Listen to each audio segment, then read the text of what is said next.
Je, Mtume Petro ndiye aliyekuwa papa wa kwanza? Swali hili limeulizwa mara nyingi, na kulingana na madai ya kanisa la Kirumi la Katoliki, Mtume Petro alikuwa papa wa kwanza kati ya mapapa 265 ambao wametawala. Lakini je, kutokana na Biblia na kutokana na historia, madai haya yanathibitishwa ama ni madai yasiyo na msingi? Andamana nami ili tupate kuweza kujijuza zaidi. Niruhusu mpendwa unayenisikiza nikurejeshe miaka 2000 iliyopita. Nikurejeshe mpaka katika vitongoji vya mji wa Yerusalemu. Kurejeshe katika mavumbi yale. Waone maaskari himaya ya Kirumi wakizunguka katika njia za mji wa Yerusalemu. Tumuone Masihi Yeshua anapoanza kuhubiri Injili. Anapoanza kazi yake ya kuhubiri Injili, anawachagua wavuvi, anawachagua watoza ushuru, na anawachagua watu wa mapato mbalimbali ili wapate kuhusika kama vyombo vya kutangaza Injili kati ya mataifa. Tunamuona haanzishi himaya kama ya upapa wa Kirumi, bali anachagua watu ambao ni wa mapato ya chini ili wapate kuweza kuwa mitume wake katika kueneza Injili hii. Kati ya mitume hawa ambao anawachagua, mmoja wao ni Petro. Petro anachaguliwa kama mmoja kati ya mitume ambao wanapewa jukumu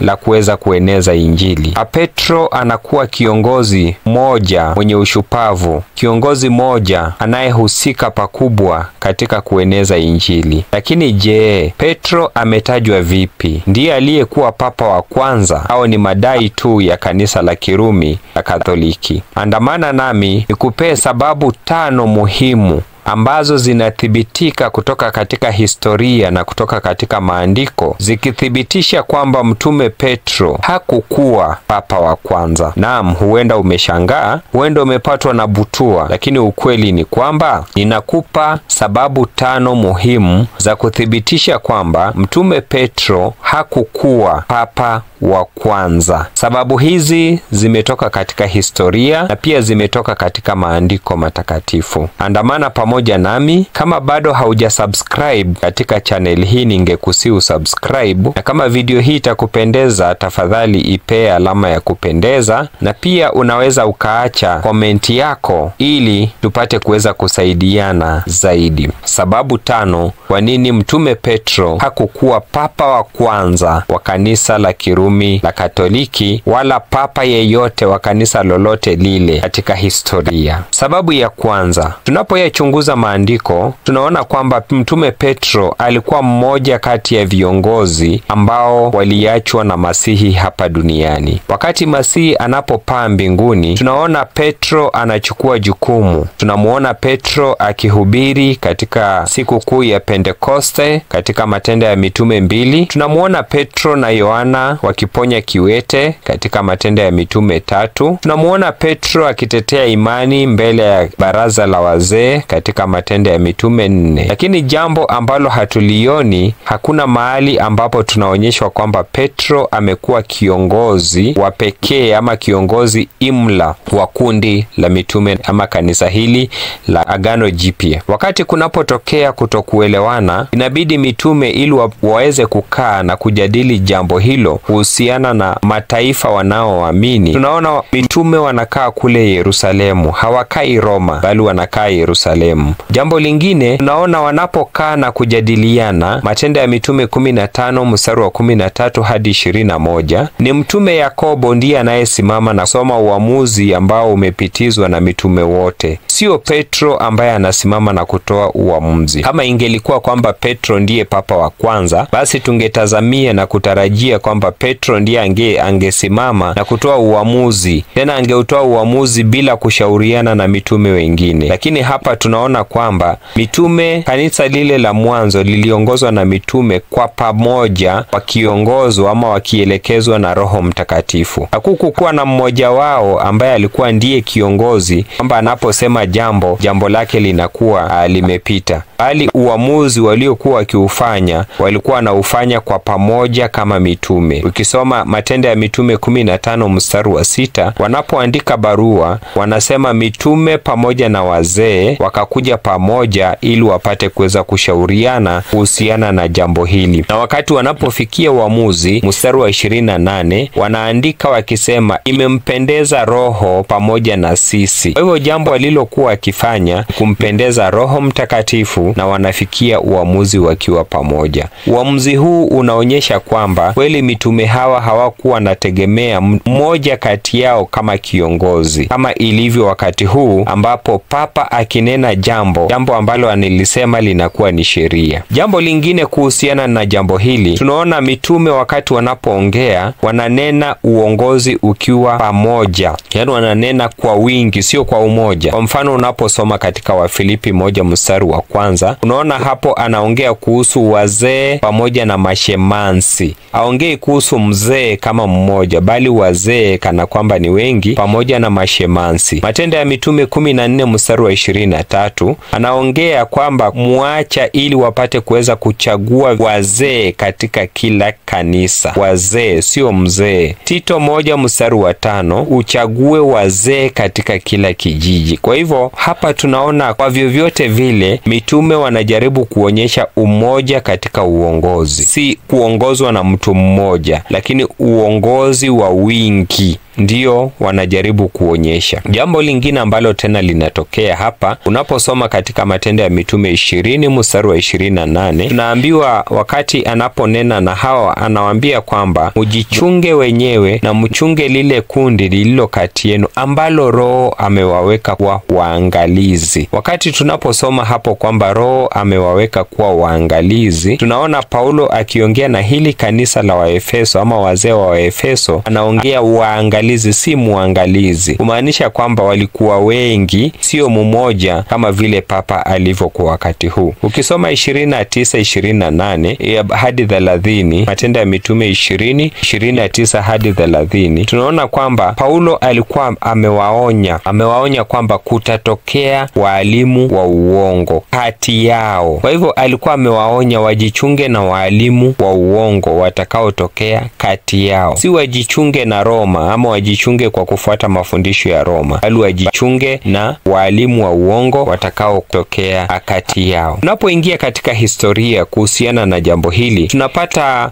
Clement wa Roma ambaye aliishi katika karne ya kwanza, anajaribu kuonyesha kwamba uongozi unafaa ukue umoja, yani umoja, wazee wengi lakini katika umoja, ndiposa wanafaa waweze kuongoza kanisa. Pia yale maandishi ya kitambo ya karne ya kwanza ambayo yanaitwa Didache, maandishi hayo pia anajaribu kuonyesha kwamba uongozi ulikuwa wa pamoja, wazee wanaongoza kwa pamoja, sio mzee mmoja. Mwandishi mmoja alikuwa anaitwa Ignatius wa kutoka kule Antiokia, ambaye aliishi karne ya pili. Yeye naye pia alijaribu kuonyesha kwamba kanisa lile la mwanzo lilikuwa linaongozwa na viongozi kwa umoja, sio mmoja, bali viongozi kwa umoja. Kwa hivyo kutokana na hili, ambao ndio sababu ya kwanza inayodhihirisha kwamba Petro hakukuwa papa wa kwanza, tunaona kwamba Petro alikuwa kiongozi sawa na wengine. Haikukuwa kwamba Petro ndio ako mbele kuliko wengine, bali alikuwa kiongozi mzee sawa na wazee wengine. Yakobo, Yohana, wote walikuwa pamoja katika kuongoza kundi la Masihi. Sababu ya pili inayosababisha kwamba tunasema Petro hakukuwa papa wa kwanza, katika maandishi yake yote hakuna mahali hata pamoja ambapo Petro anajitambua kama papa. Wakati anapoandika katika barua yake, waraka wa kwanza wa Petro 5 mstari wa 1 hadi 3, Petro akiongea anaongea kuhusu mzee kwa wazee wengine. Anaongea wazee,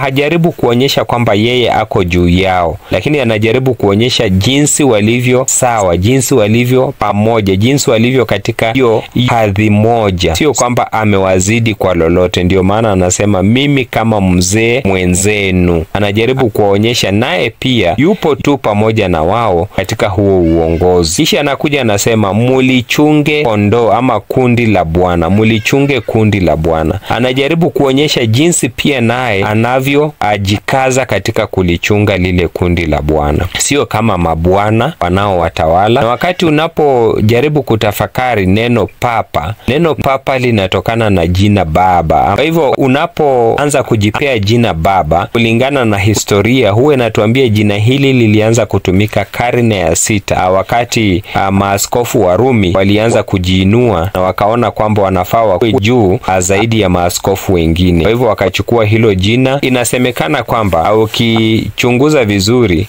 katika karne za pale nyuma, ni huyu askofu wa Alexandria pia naye alianza kujiita hivyo. Wakati maaskofu wa Roma walichukua lile jina papa, pia askofu wa Alexandria, kumbuka kwamba hii ilikuwa ni miji miwili ambapo walikuwa wanavutana, Alexandria na Roma. Kwa hivyo wote wakaanza kujiita wao kwamba ni mapapa pale mwanzo katika karne ya 6, na ilikuja ikiendelea hivyo, ingawaje historia zingine zinaonyesha kwamba jina hili papa lilianza kutumika katika karne ya 3, wakati Papa Callistus wa kwanza wa Roma alianza kulitumia. Lakini kufikia karne ya 6 chini ya Papa Gregory wa kwanza, ambaye mara nyingine huwa anaitwa Gregory Mkuu ama Gregory the Great, aliyetawala kati ya 590 hadi 604, huyu akiwa ndio askofu wa Roma, alianza kulitumia jina hilo ili linamuashiria yeye, ingawaje mwenyewe alikuja akakataa kwamba yeye sio askofu wa dunia nzima, bali alipenda kuitwa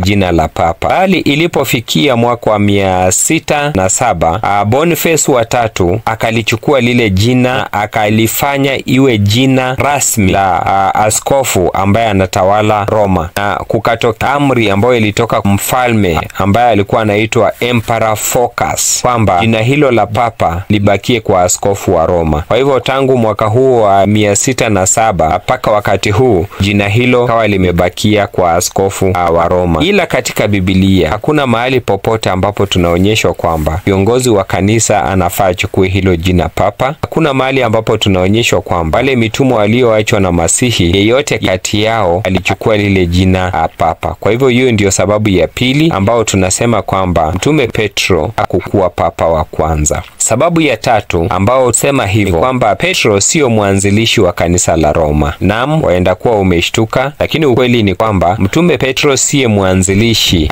wa kanisa la Roma. Unaposoma katika Biblia hakuna mahali ambapo imeonyesha kwamba Petro aliwahi fika katika mji wa Roma. Petro hajatajwa mahali popote. Wakati Paulo anaandikia Warumi, hakuna mahali popote amemtaja Mtume Petro. Paulo wakati anapoandikia Warumi ni katika mwaka 57, akiandikia wale waumini walioko kule Rumi. Kisoma katika Warumi 16, Paulo anatuma salamu kwa watu zaidi ya 25 na anawataja kwa majina. Anataja kina Priscilla, anataja kina Aquila, anataja kina Andronicus, anataja Yunia na anataja wengine, lakini hakuna mahali Mtume Paulo anamtaja Petro ama Kefa kwa jina hata mara moja. Hakuna. Ikiwa Petro ndiye mwanzilishi wa kanisa pale ama ndiye aliyekuwa askofu wa kwanza kule Roma, kwa nini Paulo basi hangemtaja katika maandishi yake yote akiwaandikia Warumi? Kwa nini hata hangetuma salamu kwa Mtume Petro ambaye wakati huo inasemekana alikuwa askofu wa kanisa la Kirumi? Ukweli ni kwamba hakuna wakati Mtume Petro alienda akahubiri kwa Warumi. Katika maandiko hakuna ushahidi kama huo. Katika Warumi 15 mstari wa 20, Paulo anasema kwamba ameweka juhudi ili asije akahubiri Masihi mahali ambapo mtu mwingine ameshajenga msingi. Paulo anasema hayuko tayari kujenga msingi mwingine mahali ambapo mtu ashajenga msingi. Kwa hivyo kama Petro alikuwa amefika Roma na kuhubiri, basi Paulo hangeenda kujenga kule msingi, maana kulingana na yeye 15:20 Warumi hangejenga msingi mahali ambapo mtu mwingine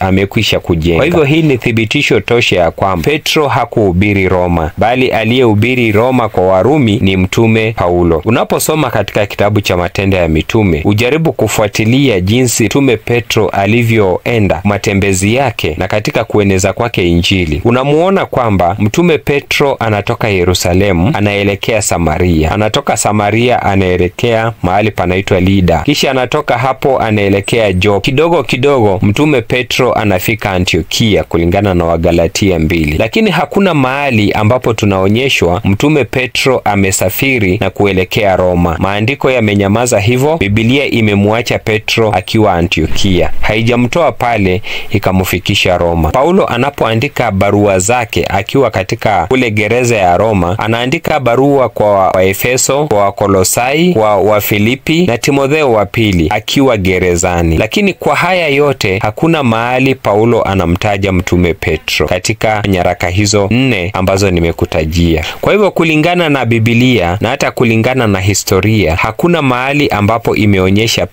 mtume Petro akiwa Roma, na kwa hivyo hangeweza kukuwa papa wa kwanza wa kanisa la Rumi la Katoliki, maana hata mwenyewe kufika Roma tuna mashaka na safari hiyo. Sababu ya 4 ambayo inamfanya mtume Petro anakuwa sio papa wa kwanza wa kanisa la Katoliki. Unapochunguza jinsi ambavyo mtume Petro alivyouawa, wengi husema kwamba mtume Petro aliuawa kule Roma chini ya Mfalme Nero kati ya mwaka wa 64 hadi 67. Lakini hakuna thibitisho, jinsi nilivyosema, ya kimaandiko ama kibibilia na thibitisho ya kihistoria kuthibitisha kwamba Petro alikuwa Roma na akauawa Roma. Hizo ni tamaduni tu ambazo zimetolewa na Warumi pamoja na kanisa lake. Hakuna thibitisho yoyote ya kihistoria kuonyeshana kwamba Petro alifika kule Roma, isipokuwa wale wanaoitwa mababa wa kanisa, kwa mfano kama Irenaeus ambaye aliandika karne ya pili na Eusebius aliyeandika karne ya 4. Wote wanasema kwamba Petro aliuawa Roma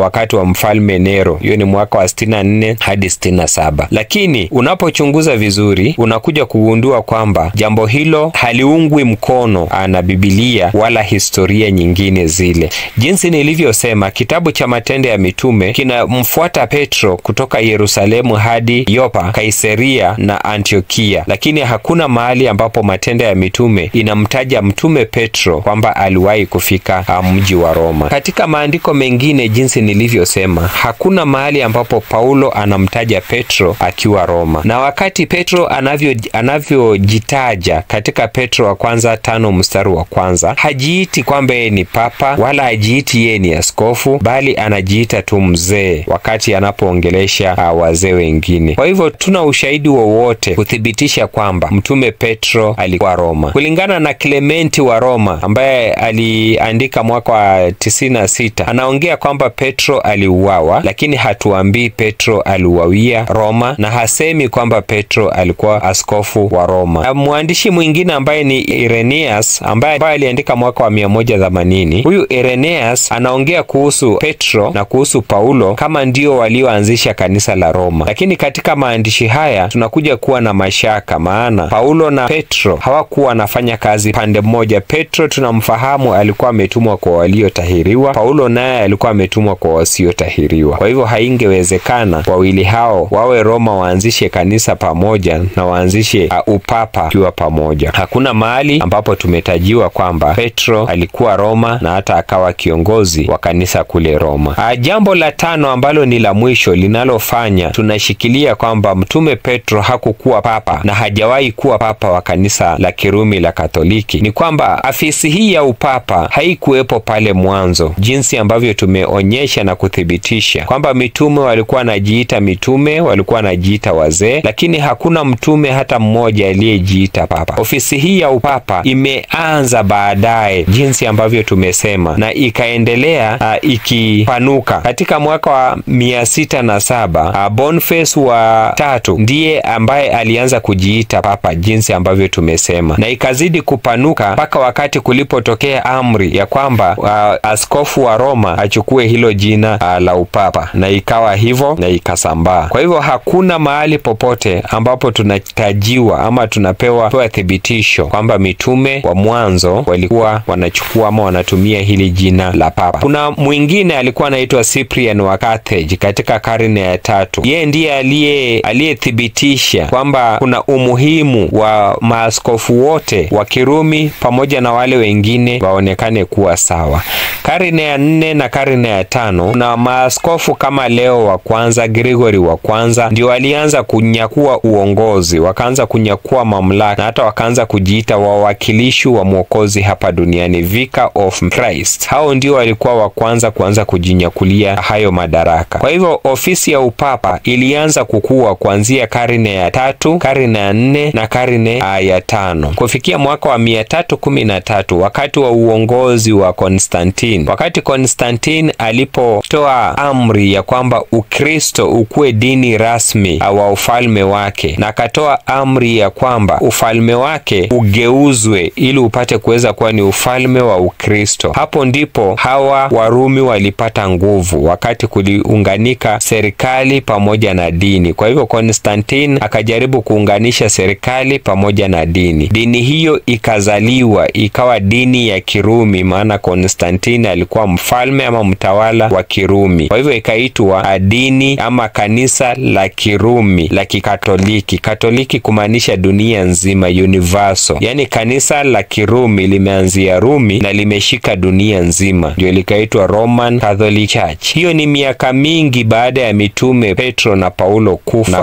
kuzikwa. Kwa hivyo haingewezekana wakuwe kwamba walikuwa mapapa wa kanisa ambalo linakuja kuanzia Rumi na hali wao imani yao imeanzia kule Yerusalemu. Katika utawala ambao umerudi, kuna wale ambao walikuja wakawa na uongozi ambao ulikuwa wa kiimla, kama Papa Leo ambaye alitawala mwaka wa 440 hadi 461. Alikuwa na nguvu na mamlaka tele, akisukuma kwamba jina hilo la upapa na uongozi wa upapa uweze kutambulika duniani. Kwa hivyo kutokana na historia tunakuja kuona kwamba haingewezekana mtume Paulo na mtume Petro wakuwe ndani ya kanisa ama ndani ya dini ambayo inakuja kuanzia Rumi. Papa Gregory wa kwanza ambaye mara nyingi anaitwa Gregory the Great alitawala mwaka wa 590 hadi 604. Huyo ndiye aliyetumia nguvu nyingi kupanua uongozi wa kanisa la Kirumi Katoliki kwa njia kubwa sana. Yeye ndiye aliyehusika pakubwa kuweza kujenga jina upapa na kujenga miundo msingi ambao tunayaona hadi siku hii ya leo ya upapa. Na yeye ndiye aliyehusika hata kusema kwamba papa ndiye kiongozi pekee duniani